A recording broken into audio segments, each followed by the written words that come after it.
বাংলাদেশ যে ভারত গিয়ে টি-টোয়েন্টি বিশ্বকাপ খেলবে না তা এক প্রকার নিশ্চিত করে দিয়েছে বিসিবি।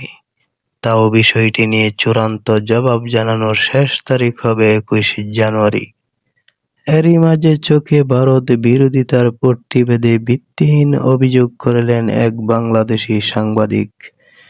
রিজাদ আজিম নামক জনপ্রিয় বাংলাদেশি ক্রীড়া সাংবাদিক অভিযোগ করেছেন, টি-টোয়েন্টি বিশ্বকাপে বাংলাদেশের সাথে যাতে আয়ারল্যান্ড গ্রুপ অদল-বদল না করে, তার জন্য ভারত নাকি আয়ারল্যান্ডকে $2 মিলিয়ন দিচ্ছে।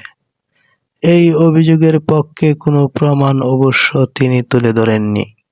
তবে তার বক্তব্য কার্যত বাংলাদেশকে বিশ্বকাপ খেলতে না দেওয়ার জন্যই নাকি এই কাজ করেছে ভারত। যদিও এই দাবির কোনো মাথামুণ্ড নেই।